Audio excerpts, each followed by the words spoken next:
अस्सलाम वालेकुम YouTube viewers, मैं Chaudhary Mohammad Afzal CEO Nexus State Services Bahria Enclave Islamabad office से आपसे मुखातिब हूँ। उम्मीद है कि आप सब खैरियत से होंगे, ठीक ठाक होंगे। मैं भी अल्लाह के फजल करम से ठीक ठाक खैरियत से हूँ।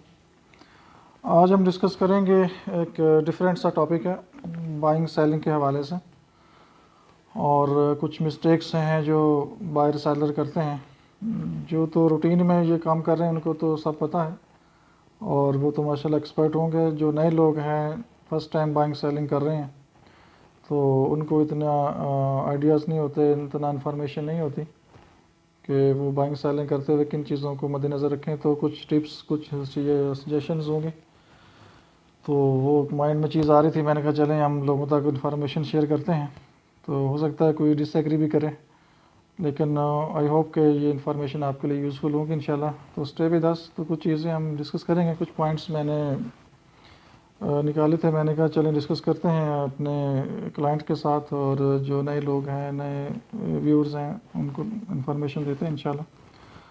तो सबसे पहले ये है कि हम जो प्लॉट बाई करना चाहता है उसके हवाले से डिस्कस करते हैं, और उसके बाद जो प्लॉट सेल करना चाहता है फिर उसके हवाले से डिस्कस करेंगे इंशाल्लाह। तो जो बाई करना चाहता है, सबसे पहले तो उसको ये माइंड में रखना चाहिए कि वो डिमांड क्रिएट ना करे मार्केट में। नंबर 1 पे ये रखे कि डिमांड मार्केट में ज़्यादा क्रिएट ना करे। जस्ट प्राइसेस का आइडिया ले, मार्केट को चेक कर ले कि प्राइसेस क्या चल रही हैं। जिस सेक्टर्स में भी उसने प्लॉट ख़रीदना है, जिस लोकेशन पे भी प्लॉट लेना है, तो जस्ट वो एक आइडिया ले सकता है, जस्ट एक रैंडमली मार्केट सर्वे कर सकता है। तो चेक कर ले, तो एक पर्टिकुलर एक डिमांड जो है वो क्रिएट ना करे मार्केट में। तो डिमांड क्रिएट करने से क्या होगा कि वो तो 2-4 लोगों से इन्फॉर्मेशन लेगा, फिर वो 2-4 लोग आके 10 लोगों से इन्फॉर्मेशन लेंगे, रिक्वायरमेंट करेंगे, तो वो चीज़ मार्केट में एक आर्टिफिशियल से डिमांड बन जाती है।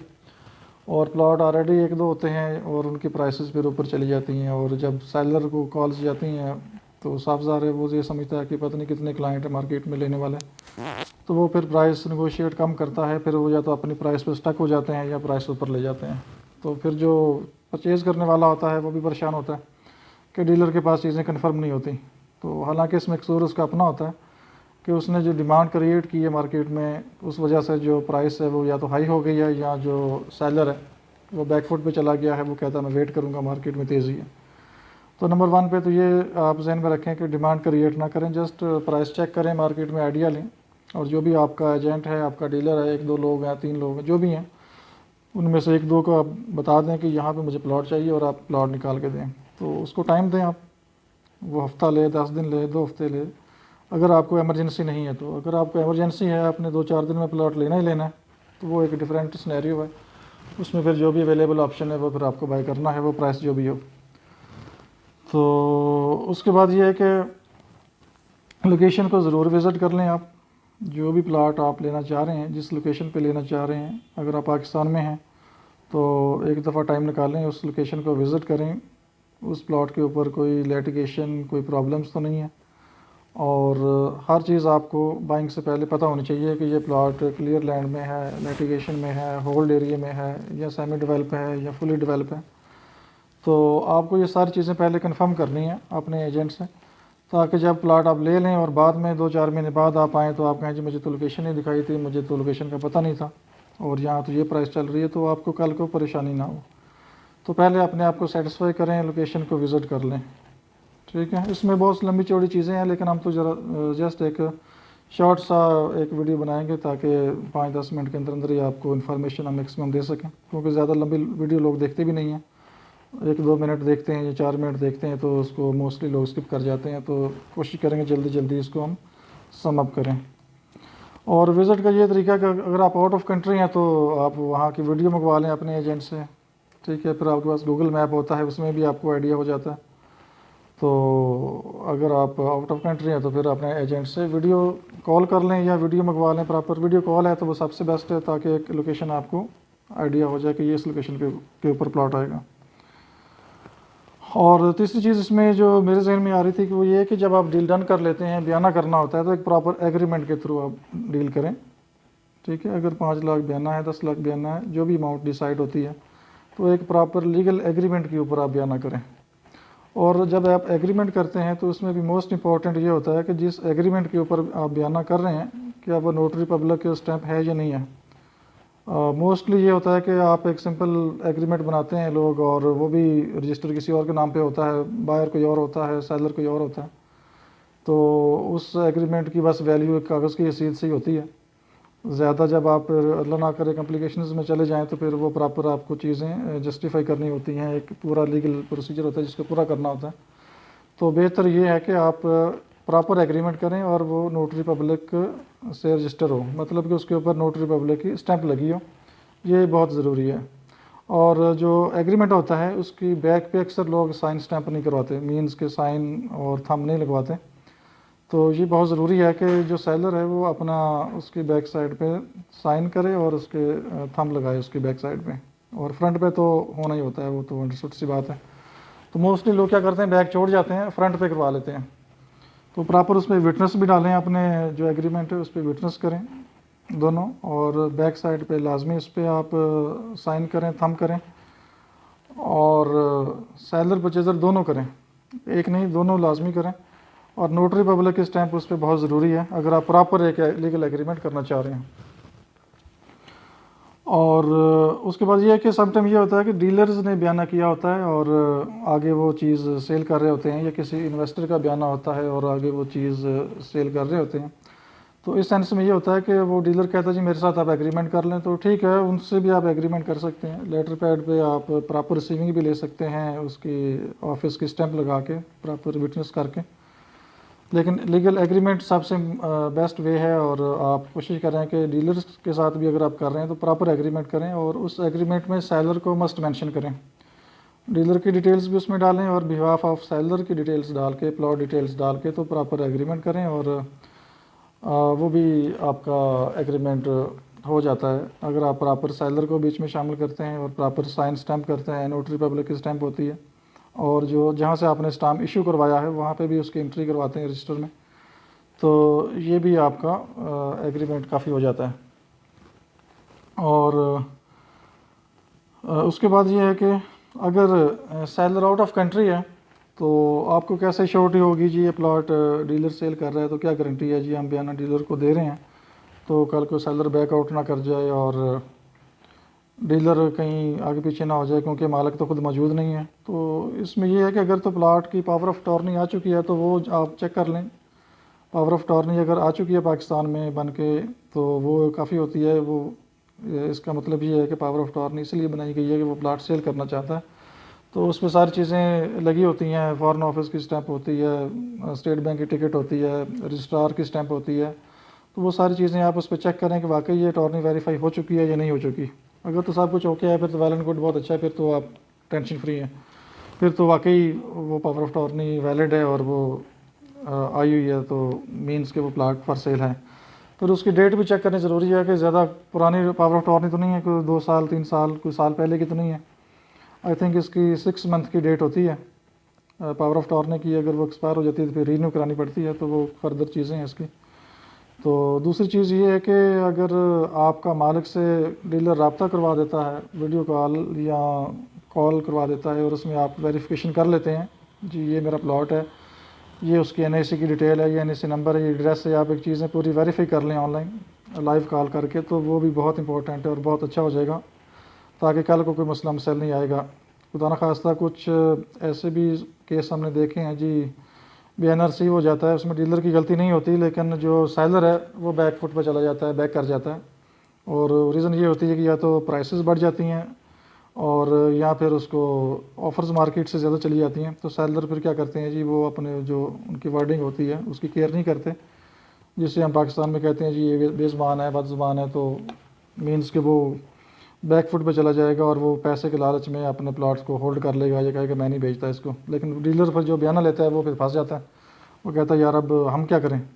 तो कुछ जो बायर हैं वो तो समझ जाते हैं सिचुएशन को, लेकिन कुछ लोग होते हैं वो कहते नहीं जी हम तो बयाने के साथ बयाना वापस लेंगे। तो ये चीज़ें फिर काफ़ी टफ हो जाती हैं और डीलर्स को भी शर्मिंदगी होती है और जो आगे बायर है उसको भी शर्मिंदगी होती है। साफ ज़ाहिर एक ट्रस्ट का लेवल होता है ना, एक चीज़ फाइनल हो रही होती है तो वो सेलर जब बैकफुट पे जाता है तो वो डीलर को फेस करनी पड़ती हैं, और मालिक खुद तो बाहर होता है, वो तो फेस नहीं कर रहा होता चीज़ें, लेकिन वो पैसे के लालच में कहता है नहीं मुझे तो ऑफर ज़्यादा आ गया तो मैं प्लाट सेल नहीं करता।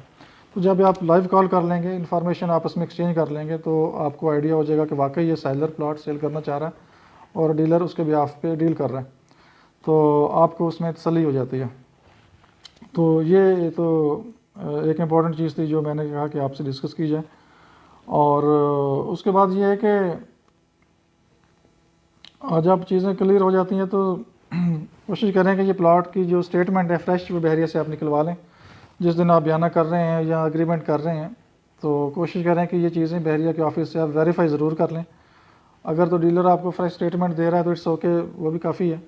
अगर आप खुद भी तसल्ली करना चाह रहे हैं तो उस स्टेटमेंट के ऊपर BEI नंबर लिखा होता है, बहरिया इनकलेव इस्लामाबाद, आगे डिजिट होते हैं 0567, इस तरह करके 4-5 डिजिट होते हैं। तो वो बहरिया में आप जाते हैं तो उसे कहते हैं जी ये फ़ाइल का स्टेटस बताएं, फ़ाइल ओके है, कोई मसला मसाइल तो नहीं है, कोई स्टे, कोई चीज़, कोई ऐसी लीगल रुकावट तो नहीं है इसमें।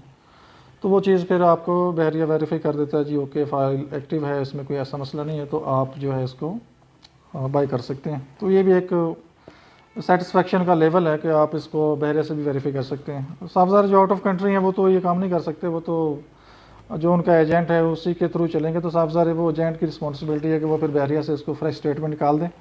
और अगर आप बाहर आउट ऑफ कंट्री से भी बहरिया को डायरेक्ट कॉल करते हैं और बताते हैं जी ये BEI नंबर है, मैं प्लाट लेना चाह रहा हूँ, ये फ़ाइल काइंडली मुझे स्टेटस बताएं इसका कि ओके है, ब्लॉक तो नहीं है, कोई मसला मसाइल तो नहीं है, तो होपफुली बहरिया भी कोऑपरेट करता है और आपको इन्फॉर्मेशन दे देगा कि ये फ़ाइल एक्टिव है, इसमें कोई ऐसा मसला नहीं है। तो ये चीज़ थी उसके हवाले से, बाइंग के हवाले से, कि जो बायर है उसको किन चीज़ों का ख्याल करना चाहिए। और भी काफ़ी चीज़ें हैं, मैंने ज़रा शॉर्ट सी आपको थोड़ी सी एक डिटेल दी है, तो ताकि कुछ ना कुछ चीज़ें आपके माइंड में आ जाएं और कुछ ना कुछ आप केयर करें, ताकि डीलर्स को भी शर्मिंदगी ना उठानी पड़े और आपको भी टाइम वेस्ट ना हो, क्योंकि आप भी साफजार है जिस कंट्री से भी आते हैं या जिस सिटी से भी आते हैं तो एक होप से आते हैं जी ये मैंने डील करनी है, ये प्लॉट लेना है। तो कल को कोई भी बदमज़गी होती है तो सबसे पहले उसको डीलर फेस करता है आपके सामने, क्योंकि वो जवाब दे। तो इससे बचने के लिए चीज़ें ज़रूरी है कि आप इन चीज़ों को मद्देनज़र रखें ताकि आपको परेशानी का सामना कम करना पड़े और साथ साथ डीलर्स की भी रिस्पेक्ट हो, उनको भी कोई मसला मसाइल का सामना ना हो, ताकि चीज़ें आपने भी वेरीफाई की हों, कुछ डीलर्स ने वेरीफाई की हों, तो काफ़ी चीज़ें आपस में मिल के चलेंगे तो चीज़ें काफ़ी अच्छे तरीके से आगे मूव होंगी इंशाल्लाह। और दूसरी चीज़ ये है कि जो सेलर है उसको थोड़ा सा मैं उसकी टिप्स भी एक तो हैं, मैं वो भी आपसे शेयर कर लेता हूँ। डीलर वो ये करते हैं कि प्लाट को बहुत ज़्यादा मार्केट में फैला देते हैं, ठीक है। एक प्लाट सेल करना है, वो ऑनलाइन खोलेंगे, अपना इंटरनेट से कॉलें करेंगे, नंबर से निकालेंगे, 10 लोगों को कॉलें कर देंगे, प्लाट अपना नोट करवा देंगे, तो वो फिर हर प्लाट मार्केट में तकरीबन 20-30 लोग, 10 लोग अपने ग्रुप्स में चला रहे होते हैं, सेल कर रहे होते हैं, और लेने वाला भी पीछे बेचारा परेशान होता है कि कोई कहता है जी मुझे तो ये प्राइस कोड हो रही है, कोई कहता है मुझे ये प्राइस कोड हो रही है, और कुछ कम प्राइस पे कोड कर रहे होते हैं, कुछ ज़्यादा प्राइस पे कोड कर रहे होते हैं, तो वो एक अजीब सिचुएशन हो जाती है मार्केट में। तो जब अपने प्लॉट सेल करना है तो आप उसको मार्केट में ज़्यादा ना फैलाएं, ज़्यादा मार्केट ना करें उसको अपना। साफ ज़ाहिर आज इतने हालात ऐसे हैं कि हर क्लाइंट का, हर इन्वेस्टर का कोई ना कोई अपना एजेंट होता है, साफ ज़ाहिर जिससे उसका ताल्लुक होता है, एक रिलेशन होता है, एक ट्रस्ट लेवल होता है। और मोस्टली जो लोग हैं बिज़नेस कर रहे हैं वो प्लाट्स को रोटेट कर रहे होते हैं, जो उनके अपने एजेंट्स हैं उनके थ्रू कर रहे होते हैं। तो मेरी रिक्वेस्ट ये है कि आप एक जो भी आपका ट्रस्ट वर्ती बंदा है उसको आप एक प्लॉट कोड करें, उसको टाइम दें, 10 दिन दें, 2 हफ्ते टाइम दें। अगर आपको एमरजेंसी नहीं है, अगर आपको एमरजेंसी है, वनडे कैश पे सेल करना है, तो फिर आप डिफरेंट लोगों को टच करें और उनको बताएं जी मुझे एमरजेंसी है और ये प्लॉट मैंने निकालना है, तो वो जो फिर उसमें से बेस्ट ऑफर आती है फिर उसको आप कंसीडर कर लें। लेकिन अगर आप नॉर्मल हालात में प्लॉट सेल कर रहे हैं तो कोशिश करें कि आप एमरजेंसी में ना जाएं। बाकी तो अल्लाह ताला के काम होते हैं, किसी को भी खुदा न खास्ता कोई ज़रूरत पड़ जाती है पैसों की, तो वो अपने हिसाब से फिर वो डील कर सकता है। लेकिन अगर आप नॉर्मल कंडीशन में प्लॉट सेल कर रहे हैं तो गिव अ चांस, अपने डीलर्स को, अपने एजेंट को आप चांस दें, हफ्ता, 10 दिन, 2 हफ्ते, ताकि वो उस प्लॉट पे वर्क करे और आपके लिए एक बेस्ट ऑफर लेके आए। तो होपफुली अगर आप टाइम देंगे उसको तो आपको एक रीज़नेबल ऑफ़र मिल जाएगी। अगर आप उसको मार्केट में घुमा देंगे, 10-20 लोगों को कोड कर देंगे, तो मार्केट में प्लॉट भी आपका ख़राब होता है। मींस के हर बंदे के पास प्लॉट होता है, वो कहता है मैं सेल कर रहा हूँ, वो कहता है मैं सेल कर रहा हूँ, कोई कहता है मेरे पास ये प्लॉट ये इस प्राइस पे आ रहा है, कोई कहता है मेरे पास तो ये इस प्राइस पे आ रहा है। तो वो एक लेने वाले को भी प्रॉब्लम होती है और जो सेल करने वाला है उसके लिए भी टेंशन होती है। कोई कम ऑफ़र दे रहा होता है, कोई ज़्यादा ऑफ़र दे रहा होता है, तो वो सेलर और परचेज़र दोनों ही परेशान हो जाते हैं इस कंडीशन में। तो बेहतर है कि आप 2 हफ्ते दें, 10 दिन, 2 हफ्ते, 3 हफ्ते अपने एजेंट को दें, उसको वर्क करने दें, और फिर आपको जो अच्छी ऑफ़र आती है तो फिर उसको आप कंसीडर करें। और उसके बाद ये है कि आपको अगर ऑफ़र आ जाती है, डील डन हो जाती है, तो उसमें आप एक प्रॉपर एक रीज़नेबल बयाना रिसीव करें और कोशिश करें कि आपका जो एग्रीमेंट है वो डायरेक्ट परचेज़र के साथ हो जाए। अगर परचेज़र के बिहाफ पे डीलर्स मौजूद है, क्योंकि purchaser some time out of country होते हैं, आउट ऑफ सिटी होते हैं, और वो अपने एजेंट को कहते हैं जी आप मेरे बिहाफ पे एग्रीमेंट कर लें, और बयाना उसको दे देते हैं, तो दैट्स इनफ। आपको सेलर को तो इसमें परेशानी नहीं होती, क्योंकि वो तो पेमेंट रिसीव कर रहे हैं ना, तो वो तो मोर सेफ साइड पे होता है। प्लाट भी उसके नाम पे होता है और वो पैसे भी ले रहा होता है, तो उसको इतना रिस्क होता नहीं है। लेकिन कुछ क्लाइंट ऐसे मिल जाते हैं और कुछ लोग ऐसे आते हैं जो कहते हैं जी नहीं, मैं डीलर से एग्रीमेंट नहीं करता, मैं तो जो लेने वाला है उसी से एग्रीमेंट करूँगा, और उसमें फिर साफ ज़ाहिर है वो जो ख़रीदार है मौजूद नहीं होता, तो फिर परेशानी होती है। डीलर्स कुछ कर नहीं सकता उसमें, क्योंकि वो जो सेलर है वो ट्रस्ट नहीं करता डीलर पे, वो कहता है मैं तो जी परचेज़र है उसी के साथ करूँगा। तो उसका शॉर्टकट ये होता है कि आप परचेज़र की कॉल पे बात करवा दें उसके साथ, सेलर की बात करवा दें परचेज़र के साथ कॉल पे, दोनों आपस में डायरेक्ट बात कर लें, सेटिस्फेक्शन हो जाए, और फिर आप डीलर एग्रीमेंट साइन कर लें, या अपने साथ कर लें या behalf of purchaser agreement sign कर लें। ठीक है, तो कोशिश करें कि एग्रीमेंट डायरेक्ट जो है वो सेलर परचेज़र का हो जाए, तो वो मार्केट के लिए ज़्यादा अच्छा है, दोनों के लिए ज़्यादा अच्छा है। कल को मसला मसल खुदा न खास्ता हो तो एक प्रॉपर लीगल रिक्वायरमेंट हो जी ये सेलर है, ये परचेज़र है, डीलर अपना उसमें विटनेस डाले, और अपना जो उसमें उसने कमीशन लेना है 1% उसकी वो क्लास उसमें डाले। Each party will pay 1% service charges और कमीशन जो भी है उनकी सेटिंग है, 1% है, 2% है, वाट एवर जो भी डिसीजन है उनका, वो उसमें एग्रीमेंट में मेंशन करे, और अपना वो कमीशन ले और साथ विटनेस वो डाल ले। तो एग्रीमेंट प्रॉपर करें और रीज़नेबल बयाना रिसीव करें सेलर, और विटनेस प्रॉपर करें, और एग्रीमेंट की बैक साइड पे मस्ट साइन करें, और सेम वही कंडीशन के नोटरी पब्लिक स्टैंप ज़रूर हो एग्रीमेंट के ऊपर। अगर डीलर के साथ कर रहे हैं तो डीलर के साथ तो आप लेटर पैड पे उसकी स्टैंप लगवाएं, 2 नीचे विटनेस डाल लें, प्रॉपर जिस तरह एग्रीमेंट बनता है उसी कंडीशन में आप उसके लेटर पैड के ऊपर प्रॉपर एक रिसीविंग लें, थंब लगा लें ऊपर, तो वो भी चल जाता है। बाकी आजकल तो ज़्यादातर लोगों का ट्रस्ट लेवल इतना होता है अपने एजेंट्स के ऊपर कि वो ज़बानी कलामी भी चल रहे होते हैं, तो वो एक अलग इशू है, उसमें कोई मसला नहीं है। जिनका ऑलरेडी बिज़नेस चल रहा है, ट्रस्ट लेवल इतना है, तो वो कर सकते हैं, उसमें उनको कोई परेशानी नहीं होगी इंशाल्लाह। और काफ़ी अच्छे लोग हैं मार्केट में काम करने वाले, तो वो इस तरह 2 नंबरी वाला काम नहीं करते। बहुत रेयर लोग होते हैं जो 2-4 दिन के लिए आते हैं मार्केट में और इस तरह गलत काम करके निकल जाते हैं। तो जो प्रॉपर काम करने वाले इंशाल्लाह वो कभी भी अपने क्लाइंट को धोखा नहीं देते। और बाकी इसमें ये कि जो रीज़नेबल एक टाइम होता है 2 से 4 वीक्स का टाइम होता है नॉर्मली। अगर बहुत ज़्यादा बयाना कर दिया जाए तो उसमें 2 मंथ्स का टाइम भी शायद दे देते हैं, लेकिन ये आपस की टर्म एंड कंडीशन होती हैं। किसी बंदे को ज़्यादा ज़रूरत होती है, किसी को इतनी नहीं होती, तो ये टर्म एंड कंडीशन के ऊपर होता है कि आप 2 वीक्स देते हैं, 4 वीक्स देते हैं, या 1 डे कैश भी करते हैं। ये आपका अपना डिसीजन है, इसमें कोई ऐसा मसला नहीं है। बाकी पेमेंट का जो मोड होता है वो वही है, यहाँ पे ऑर्डर होता है या कैश होता है, 2 ही चीज़ें चलती हैं। और चेक से अवॉइड करें तो ज़्यादा बेहतर है। अगर आपका कोई ट्रस्ट वाला बंदा है तो फिर नो प्रॉब्लम, आप कुछ अमाउंट का कोई अगर मसला समटाइम आ जाता है, कैश कैरी नहीं कर सकता कोई, या कोई और मसला है, तो आप क्या चेक भी ले सकते हैं। लेकिन जो 2 प्रॉपर चैनल हैं पेमेंट के, वो या तो पे ऑर्डर की शक्ल में होता है या कैश होता है। और लास्ट चीज़ ये है कि जब आपकी डील हो जाती है, ट्रांसफ़र हो जाता है प्लॉट, तो फिर at the time of transfer आप एक सेल एग्रीमेंट करते हैं, एक सेल डीड करते हैं, ठीक है, जो आप FBR में भी शो करते हैं। कल को आपने टैक्स रिटर्न जमा करवानी होती है तो उसमें आपको डॉक्यूमेंट्स देने होते हैं, ये प्लॉट मैंने सेल किया, ये परचेज़ किया, तो पूरा रिकॉर्ड आपके पास होता है। तो सेल टाइम पे एक एग्रीमेंट भी होता है, जो कि कुछ लोग तो बिल्कुल प्रॉपर बायर और सेलर का एक्यूरेट एग्रीमेंट करवा देते हैं, और कुछ लोग ओपन एग्रीमेंट बनाते हैं, और कुछ लोग एग्रीमेंट नहीं भी करवाते। लेकिन जो एग्रीमेंट नहीं करवाते या नहीं करते, उनके लिए रिक्वेस्ट ये है कि वो एग्रीमेंट को ज़रूर करें। ये उनकी सेफ्टी के लिए है। कल को आपको कोई भी प्रूफ देना पड़ता है, ये प्लॉट मैंने सेल किया था और ये पेमेंट मेरी आई थी इस अकाउंट में, और ये पे ऑर्डर था, तो इसका ये एग्रीमेंट इसका प्रूफ है। तो क्योंकि वह एग्रीमेंट आपके पास प्रूफ होता है।